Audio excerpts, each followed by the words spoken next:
ओम श्री गुरुवे नमः। अखंडमंडलाकारं व्याप्तं येन चराचरं तत्पदं दर्शितं येन तस्मै श्री गुरुवे नमः। ओम स्वस्ति न इंद्रो वृद्धश्रवाः स्वस्ति न पूषा विश्ववेदाः स्वस्ति नस्ताक्षर्यो अरिष्टनेमि स्वस्ति न बृहस्पतिर्दधातु। ओम शांति शांति शांति। ओम प्रणाम भगवान। पुरुषोत्तम योग स्वामी अखंडानंद सरस्वती जी का दिव्य ग्रंथ और भगवान श्रीमद् भगवद गीता के 15वें अध्याय के 5वें मंत्र की व्याख्या चल रही है भगवान। और आगे ये संसार जो संबंधी है, माता पिता स्त्री पुत्र भाई बंधु मित्र शत्रु आदि, ये सब धर्मशाला में मिले यात्री के समान हैं। किसी के मरने पर रो रो कर घुलो मत, अपने चित्त की स्वस्थता को नष्ट मत करो। निर्माण मोहा, अपनी प्रधानता से, जित संग दोषः, दूसरों की प्रधानता से, और विनिवृत्त कामः, विषय की प्रधानता से हैं। विनिवृत्त कामः, अपने से बाहर मत जाओ। मन को नेत्र में, कान में, नासिका में, रसना में या त्वचा में मत जाने दो।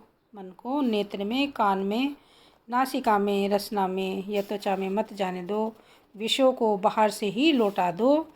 ये विषय मन का हरण करने वाले हैं।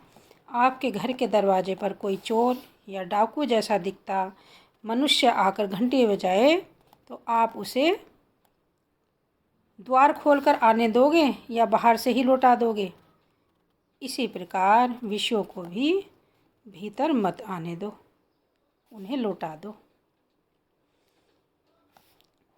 यानी विषय यानी चोर डाकू। यह कैसे हो? निर्माण मोह कैसे हुआ जाए? द्वंद्व कैसे छूटे? विषयों को बाहर से कैसे लौटाया जाए, इसका उपाय बताया। अध्यात्म नित्या अर्थात मृत्यु पर्यंत गुरु को मत छोड़ो, साधन को मत छोड़ो, इष्ट को मत छोड़ो। स्वाध्याय में, जप में, ध्यान में, परमात्मा के चिंतन में मन को लगाए रहो। इसका फल होगा द्वंद्वे विमुक्तः, द्वंद्वों से छुटकारा, अमूढ़ा ज्ञान की प्राप्ति और उससे अव्यय पद को पा लेना। अर्थ करने की एक प्रणाली यह है कि निर्माण मोहा अतएव जित संग दोषा अर्थात मान और मोह को त्याग दिया, अतः संग के दोष जीत लिए गए। दूसरी रीति है जित संग दोषः अतएव निर्माण मोह। चाखा चाहे प्रेम रस, राखा चाहे मान, एक म्यान में दो खड़क, देखा सुना न कान।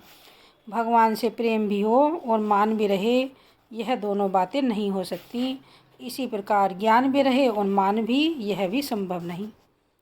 गोस्वामी तुलसीदास ने ज्ञान का स्वरूप बताया है। ज्ञान मान जहाँ एक हो नहीं। ज्ञान वह है जिसमें एक भी मान नहीं है। मान का अर्थ अभिमान, जाति का अभिमान, कुल का अभिमान, रूप का अभिमान, बल का अभिमान, विद्या का अभिमान, पद का अभिमान, स्वजनों का अभिमान, यश का अभिमान, जप तप ध्यान ज्ञान का अभिमान और निरभिमानता का अभिमान। इस प्रकार अनेक प्रकार का अभिमान होता है। इनमें से कोई भी अभिमान जहाँ नहीं है वहाँ ज्ञान है। ओम शांति शांति शांति। प्रणाम भगवान।